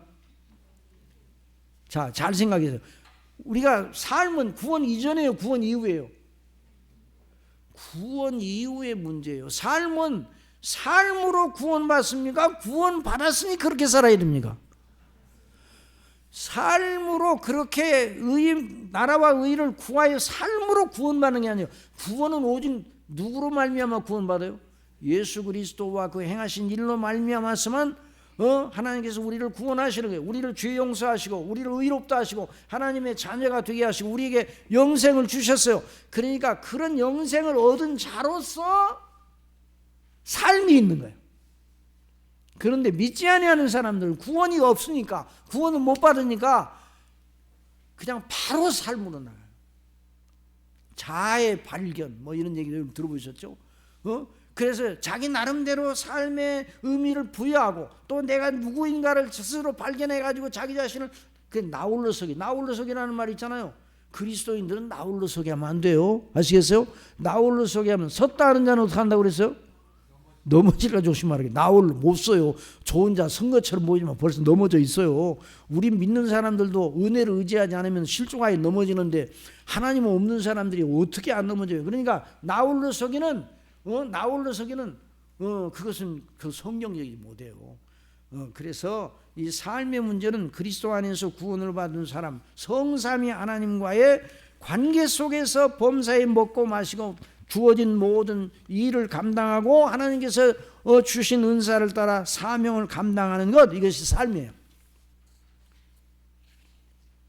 그래서 우리 오면 보세요. 오면. 그래서 성령께서 우리를 선택하시고 부르시고, 자, 저 밑으로 내려가 봐요. 자, 선택, 부르심, 거듭나게 하심, 회개케 하심, 예수님을 믿게 하심, 의롭다 하심을 받게 하심, 하나님의 아들들이 되게 하심, 거룩하게 하심, 끝까지 믿음을 지키게 하심, 성도의 견인, 영화롭게 하심, 이 모든 우리의 지상의 행로 전체가 성령의 인도하심 속에서 진행되는 삶의 그 놀라운 그 하나의 파노라마예요. 그런데 언제나 우리의 삶은 우리를 구원하신 은혜에 보답하는, 은혜에 보은하는 그런 하나의 성령의 열매. 그래서 우리가 하나님 앞에 합당하게 행하는 것을 성령의 열매로 이렇게 표현을 하잖아요. 그래서 우리가 이걸 잊지 말아야 되고요. 그 다음에 자, 우리 6년 보세요. 6년 보세요. 성령 충만의 개념.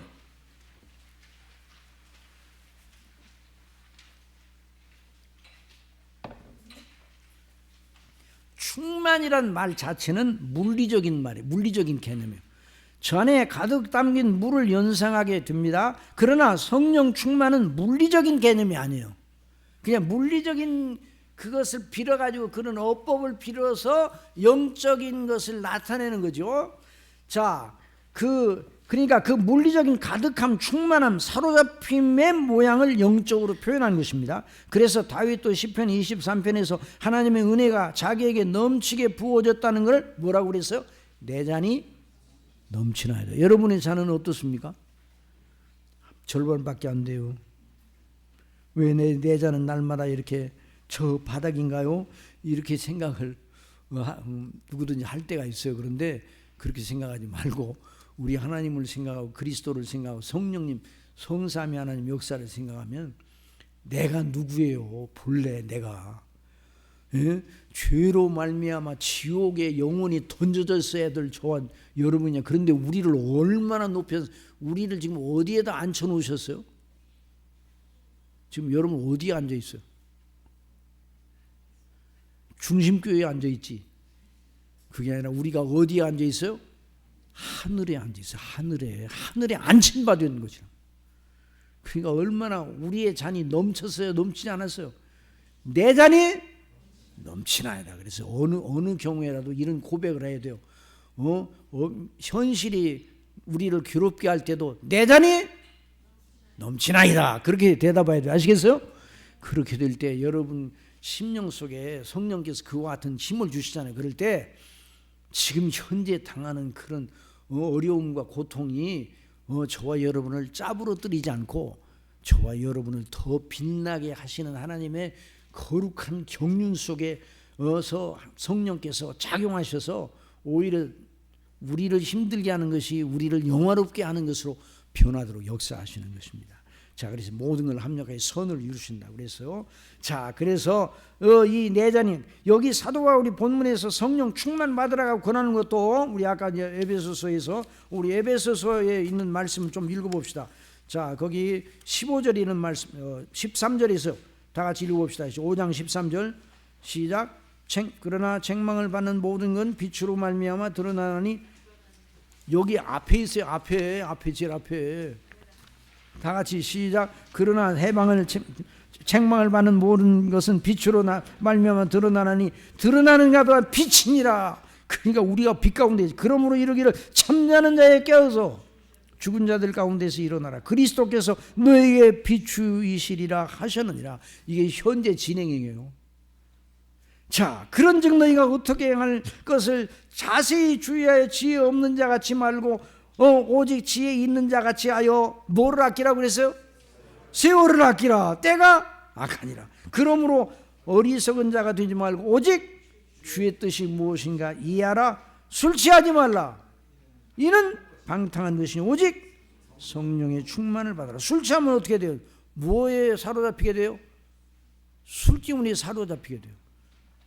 그리고 성령 충만을 받으면 성령의 인도하심에 우리 인격이 사로잡히게 되면 가장 영화로운 상태의 사람이 되는 거예요.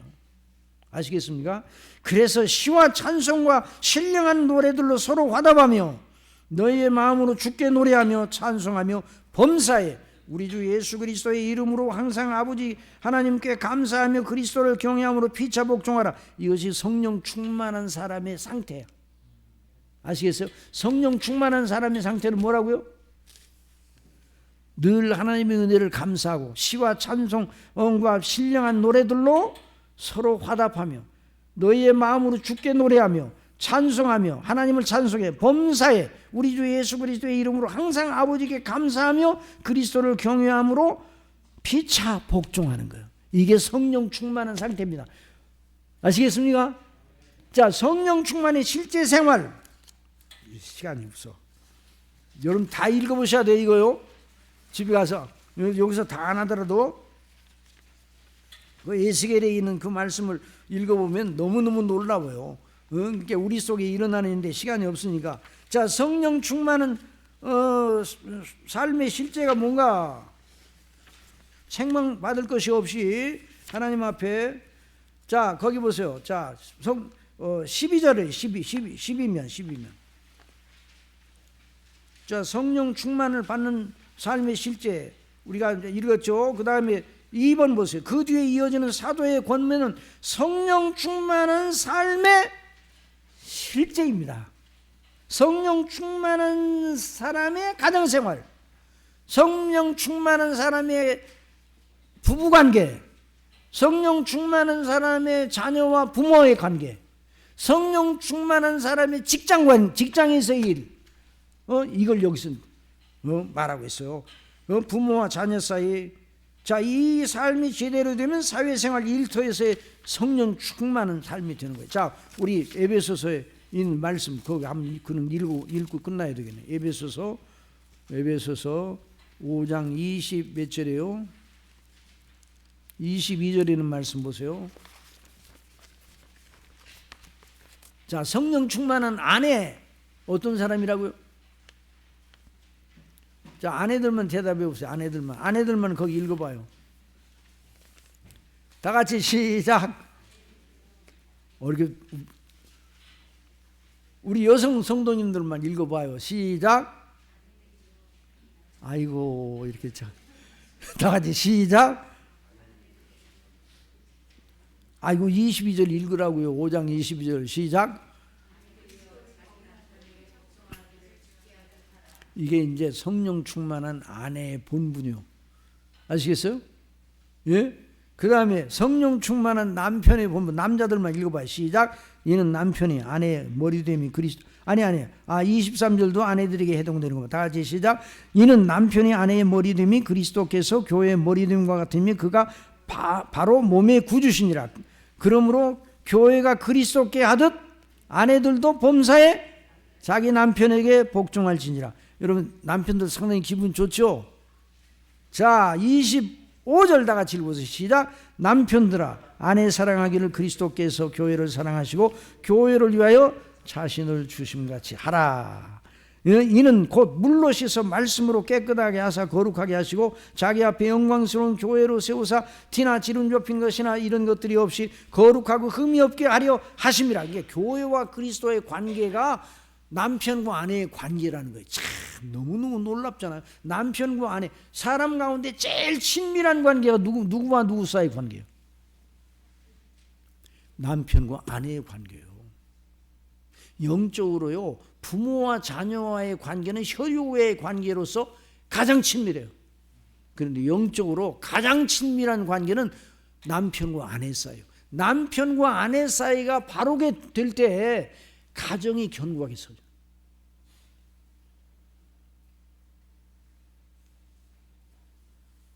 자, 그 다음에 또 보세요.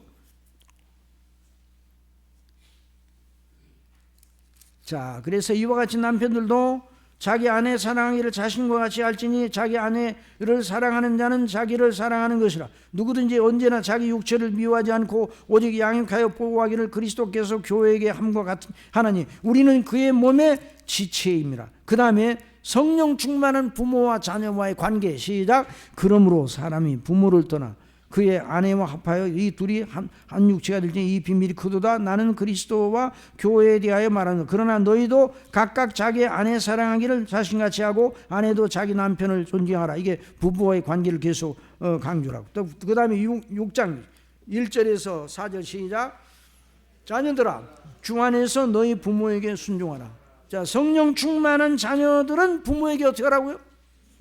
순종하라고 그랬어요. 이것이 옳으니라.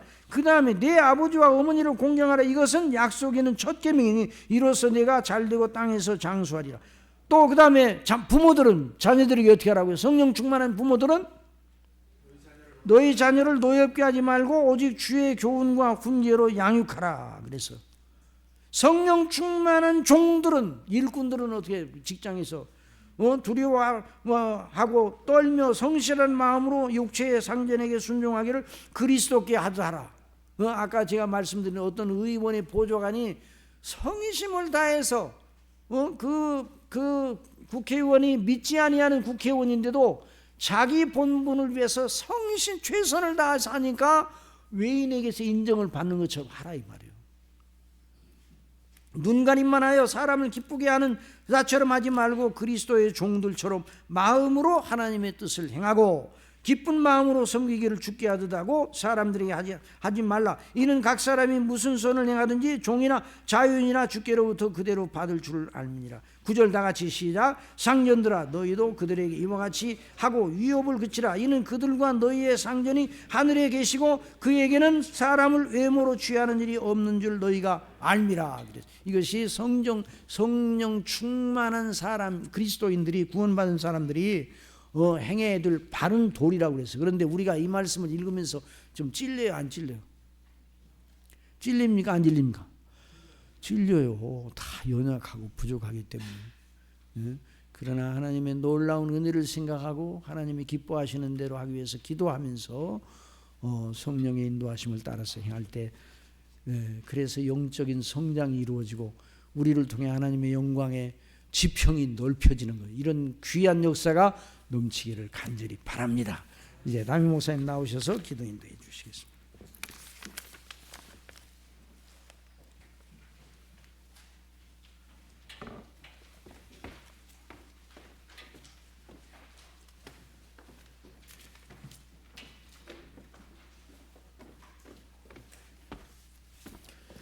예, 귀한 말씀 감사합니다. 우리 찬송 드리고 기도하겠습니다.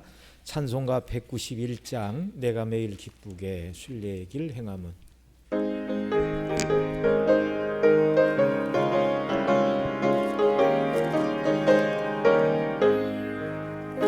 내가 매일 기쁘게 순례의 길 행함은 주의 팔이 나를 안보함이요 내가 주의 근목을 받는 참된 이견은 주의 영이 함께함이라. 성령이 계시네 할렐루야 함께하시네. 좁은 길을 걸으며 밤낮 기뻐하는 것 주의 영이 함께함이라. 전에 죄에 빠져서 평안함이 없을 때 예수 십자가의 공로 힘입어 그 바람